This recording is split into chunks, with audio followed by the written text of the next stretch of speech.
proses rayuan biarlah dia jalan. Biar FAM bekalkan segala maklumat kepada FIFA dari segi bukti, dari segi dokumen dan sebagainya. Tetapi yang saya rasa heran adalah sebelum proses ni dah selesai. Proses rayuan ni amat penting kepada FAM. Saya percaya pada peringkat awal hari itu pun memang sepatutnya bersedia dan saya percaya memang dah bersedia. Tetapi itu juga dengan orang yang membuat laporan kepada FIFA ni, dia mengemukakan bukti kepada FIFA bahawa wujudnya pelanggaran kesahihan maklumat dengan 7 orang pemain warisan Malaysia yang bermain suatu lawan dengan Vietnam.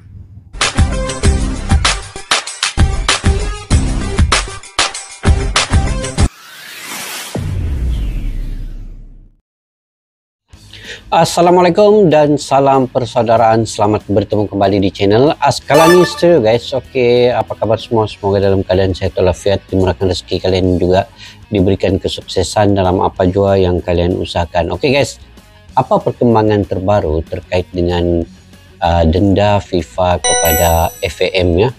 Dan apa pula statusnya kini memasuki hari yang ketiga atau keempat lah, dan yang hari terakhir untuk cukupkan 10 hari yang diberikan oleh FIFA kepada FAM itu adalah pada tanggal 5 Oktober nanti, iaitu di akhir pekan. Jadi apa perkembangan terbaru terkait dengan rayuan FAM ini? Karena sekarang ini mereka menunggu FIFA untuk memberikan bagaimana hukuman itu, bisakah dibuat rayuan atau tidak dengan kesalahan-kesalahan teknikal yang telah diketahui sebelum ini, yaitu kesalahan teknikal. Jadi sekarang ini FIFA pula yang akan memberikan kepada Malaysia sesuatu info-info untuk Malaysia cuba untuk, ataupun FAM cuba untuk memberikan tanggapan ataupun bukti-bukti teknikal itu tadi, yang dikatakan teknikal itu. Sekarang ini dikatakan kesalahan teknikal, tetapi apa kesalahan teknikal pun kita tidak tahu. Jadi tidak ada lagi transparan daripada FAM itu sendiri apa kesalahan teknikal itu. Jadi kita semak dulu video ini guys, nanti di akhir video kita akan bagi ulasan lagi. Okey. 11 de départ composé des 11 premiers pays à inaugurer officiellement leur propre mini-terrain. FIFA a répondu. Vietnam akui dialah yang melaporkan Malaysia ke FIFA. Bila FIFA sendiri telah memberi clearance kepada pemain-pemain untuk terlibat dalam pertandingan itu, tiba-tiba dia berubah sikap. Dan seperti yang telah dijelaskan oleh Menteri Dalam Negeri semalam, Malaysia akhirnya pantas terkena sanksi FIFA. Bukan Indonesia, bukan pihak luar, melainkan Vietnam sendiri yang mengaku secara terbuka. Ya, kamilah yang melaporkan Malaysia ke FIFA. Dunia sepak bola Asia langsung geger sebab tuduhan yang selama ini diarahkan ke Indonesia ternyata hanyalah fitnah belaka. Malaysia yang selama ini mencari kambing hitam kini tak bisa lagi berkelit karena kebenaran sudah terkuak. Skandal besar pemain naturalisasi mereka kini jadi polemik awal dan bola panas ke Indonesia. Seperti yang kita ketahui, polemik di balik sanksi FIFA terhadap timnas Malaysia terkait 7 pemain naturalisasi ilegal mereka masih menjadi tanda tanya besar. Pertanyaan paling krusial, siapa sebenarnya yang melaporkan kasus ini ke FIFA?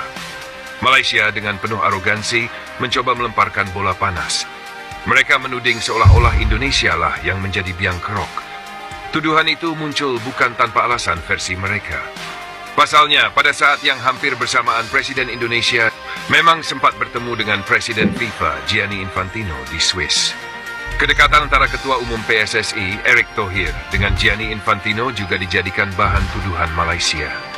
Mereka menyebut bahwa hubungan akrab itu adalah alasan kenapa FIFA begitu cepat menjatuhkan sanksi kepada Malaysia. Namun, tuduhan ini sejak awal tidak masuk akal. Erick Thohir sudah berulang kali menegaskan bahwa Indonesia tidak pernah mencampuri urusan internal negara lain, apalagi sampai mengatur FIFA. Vietnam mengaku terbuka. Drama ini akhirnya mencapai puncak ketika media-media Cina membongkar fakta mengejutkan. Melalui laporan eksklusif dari sat63.com.com, terungkap bahwa Federasi Sepak Bola Vietnam, VFF lah yang sebenarnya melayangkan laporan resmi kepada FIFA. Mereka melaporkan adanya dugaan penggunaan dokumen palsu pada proses naturalisasi 7 pemain Malaysia. Laporan itu masuk tak lama setelah Vietnam kalah memalukan dengan skor 0-4 dari Malaysia pada laga kualifikasi Piala Asia 2027 10 Juni lalu. Artinya jelas, Vietnam merasa dirugikan. Kekalahan itu membuat peluang mereka lolos ke Piala Asia mengecil. Maka, laporan ke FIFA menjadi jalan sah untuk membongkar kecurangan Malaysia. Dan benar saja, FIFA langsung bergerak cepat. Mereka melakukan investigasi mendalam, memeriksa dokumen, hingga menemukan fakta bahwa beberapa dokumen naturalisasi pemain Malaysia memang dipalsukan. Babak 3, 7 nama yang jadi aib Malaysia. Hasil investigasi itu akhirnya memunculkan vonis. FIFA menghukum 7 pemain naturalisasi Malaysia dengan larangan bermain selama 12 bulan penuh. Mereka adalah Facundo Garces, 2 Imanol Machuca, Hector Hevel, Pampa Gabriel Palmero, Rodrigo Holgado, 6 João Figueiredo, Cucu John Irazabal. 7 nama ini kini menjadi simbol kegagalan total program naturalisasi Malaysia. Ironisnya, semua pemain ini sudah sempat dimainkan ketika Malaysia menggilas Vietnam 4-0. Dengan kata lain, kemenangan itu kini terancam dianulir atau setidaknya tidak lagi diakui. Babak 4, Tunku Ismail panik, cari kambing hitam. Di tengah situasi yang kian panas, Tunku Ismail Sultan Ibrahim, tokoh penting di balik program naturalisasi Malaysia, justru memancing kontroversi baru. Ia menuding Indonesia sebagai pihak yang melaporkan. Namun, secara mengejutkan, ia juga menyinggung kemungkinan keterlibatan Vietnam. Bahkan Tunku Ismail mengunggah sebuah artikel yang menampilkan profil Nguyen Thi My Dung, seorang perempuan asal Viet yang duduk di Komite Disiplin FIFA. Publik pun semakin bingung. Malaysia jelas sedang panik dan mencari kambing hitam, sementara bukti-bukti dari media Cina justru makin menguatkan keterlibatan Vietnam. Vietnam yang diuntungkan. Jika kita lihat lebih dalam, Vietnam memang pihak yang paling diuntungkan dengan sanksi ini. Mengapa pertama, kekalahan telak 0-4 dari Malaysia membuat peluang mereka menipis. Kedua, dengan adanya sanksi FIFA, hasil pertandingan itu bisa dianulir atau dianggap tidak sah. Ketiga, peluang Vietnam untuk kembali bersaing ke putaran final Piala Asia 2027 terbuka lebar. Jelas sekali bahwa laporan ini bukan semata karena ingin menegakkan aturan, tetapi juga syarat dengan kepentingan kompetitif. Erick Thohir, bicara di Indonesia, tuduhan Malaysia membuat suasana tak kalah panas. Namun Erick Thohir tampil menenangkan publik. Dengan tegas ia berkata, "Kami tidak intervensi, tidak ikut campur dalam isu-isu negara lain. Kami justru ingin mendukung agar olahraga Asia Tenggara maju bersama." Erick menegaskan bahwa Indonesia sedang fokus membangun prestasi sendiri. Dari sepak bola, bulu tangkis, pencak silat, hingga cabang olahraga lain, semua diarahkan untuk mendunia tanpa harus menjatuhkan negara lain. Pernyataan ini sekaligus menepis fitnah Malaysia yang selama ini mencoba menyeret nama Indonesia ke dalam lumpur. FIFA menjatuhkan palu. FIFA akhirnya secara resmi menjatuhkan sanksi kepada Federasi Sepak Bola Malaysia. Mereka dianggap melanggar pasal 22 Kode Disiplin FIFA terkait pemalsuan dokumen. Bagi Malaysia, ini adalah pukulan telak. Seluruh program naturalisasi mereka kini dipertanyakan. Kredibilitas mereka di mata dunia hancur lebur. Dan yang lebih memalukan, tuduhan mereka kepada Indonesia terbukti hanyalah fitnah tanpa dasar. Dampak ke sepak bola ASEAN skandal ini bukan hanya memalukan bagi Malaysia, tetapi juga menjadi peringatan bagi seluruh negara ASEAN. Bahwa naturalisasi bukan sekadar jalan pintas, melainkan harus dilakukan sesuai aturan. Bahwa kecurangan pada akhirnya akan terbongkar, dan bahwa mencari kambing hitam justru akan mempermalukan diri sendiri. Proses rayuan biarlah dijalan. Biar FM bekalkan segala maklumat kepada FIFA dari segi bukti, dari segi dokumen dan sebagainya. Tetapi yang saya rasa heran adalah sebelum proses ni dah selesai, terlalu banyak orang dah buat conclusion. Oh, memang ini penipuan lah. Dan yang sedih tu, ialah saya faham lah kalau orang minta ketelusan, saya tak ada masalah. Saya setuju kita perlu ada ketelusan. Tetapi di kalangan orang kita sendiri, I told you so, memang betul lah, memang penipu dan sebagainya. Sedangkan kalau tak nak sokong rayuan FM pun atas semangat kenegaraan dan semangat sokong Harimau Melaya, tapi at least tunggulah sehingga rayuan itu selesai. Okay, it's embarrassing, saya setuju, embarrassing, saya setuju, memang kita marah. Tetapi sebelum rayuan itu selesai, kenapa kita dah buat rumusan kita? Kenapa kita dah conclude?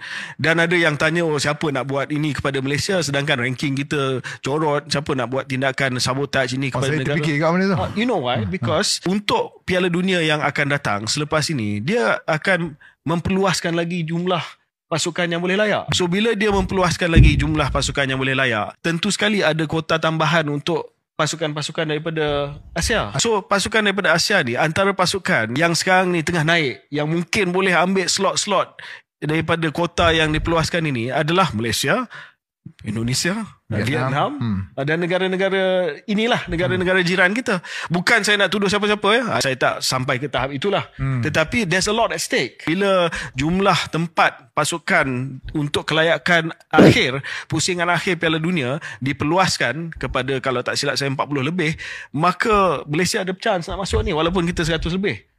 Bagi peguam sukan, tempoh 10 hari rayuan yang diberikan FIFA kepada FAM sebenarnya adalah tempoh kritikal yang menjadi detik penentu sama ada hukuman yang telah dikenakan akan dikekalkan, dipinda atau dibatalkan. Proses rayuan ni amat penting kepada FAM. Saya percaya pada peringkat awal hari itu pun memang sepatutnya bersedia dan saya percaya memang dah bersedia, tetapi pada peringkat rayuan ni perlu bersedia dengan jawapan yang betul lah, dengan dokumentasi yang betul. Keutamaan rayuan, FAM perlu membuktikan bahawa Malaysia tidak mendapat situasi yang adil dalam keputusan gantung dan denda yang dikenakan FIFA, dan jika ia berkaitan kesilapan pihak FAM dari segi dokumentasi, ia perlu diperjelas. Di Appeals Committee, rayuan dibawa ke sana. Kuasa yang ada pada Appeals Committee, mereka boleh mengekalkan hukuman, meminda hukuman. Meminda maksudnya sama ada menambah atau mengurangkan, ataupun overturn terus lah. That means maksudnya memang tidak ada kesalahan dan tidak ada hukuman lah. Jadi best case scenario itu yang FAM nakkan. That means memang di overturn keputusan itu. Maksudnya memang tidak ada kesilapan lah, tidak ada kesalahan. Namun jika sebaliknya, kemungkinan besar tindakan lebih berat dikenakan FIFA. Kalau situasi yang lebih berat adalah Appeals Committee akan menambah kepada denda dan ban pemain, iaitu buat masa ni 12 bulan, mungkin ditambah, dan kepada FAM mungkin denda tu akan ditambah lah. So saya nampak that's the worst case scenario yang mungkin berlaku. Tambah Nik Irman, bagi semua perundangan pertikaian sukan, jalan terakhir mendapatkan keadilan adalah membawanya ke Mahkamah Timbangan Sukan CAS. Namun, ia memerlukan kerja-kerja yang lebih spesifik termasuk pasukan perundangan terbaik dan tentunya menelan kos yang lebih besar. Sebenarnya apabila dia protes, mereka harus menunjukkan bukti. Macam kes Ziyad tu juga, untuk nak protes, pihak yang menang kedua dan ketiga tu kena sediakan bukti kepada penganjur. Apa bukti kau katakan dia ni lewat 5 second? Jadi bila penganjur jatuh hukum, menarik balik pingat Ziyad, maknanya bukti tu dah sahih. Tak boleh dilawan lagi dah.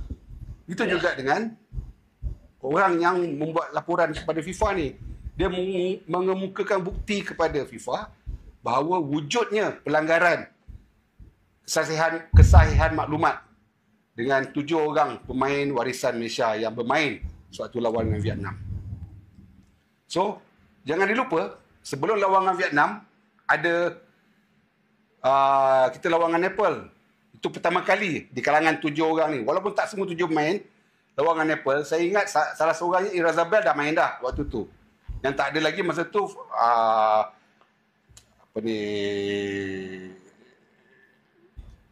Figurado, Machuca, itu semua belum sampai lagi. Tapi Irazabel dah ada. Maka mereka ni, Nepal pun ada juga. Dan mungkin Nepal pun berkemungkinan saya diam-diam buat laporan. Kita tak tahu.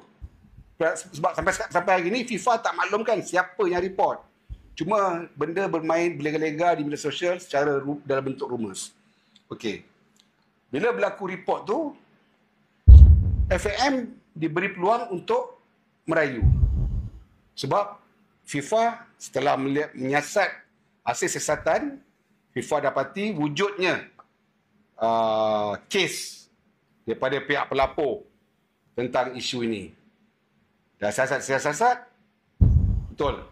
Maka dijatuhkan hukuman pada FM dan juga pemain ni. Kenapa pemain? Sebab mereka terlibat dalam proses penyiapan dokumen. Kalau nak ikutkan sebenarnya, pemain ni tak ada kena-mengena pun. Mereka ditawarkan untuk bermain untuk Malaysia dan FM akan menyediakan segala akan buat kerja lah. Akan buat kerja untuk nak pastikan mereka ni dapat warga negara dan sebagainya.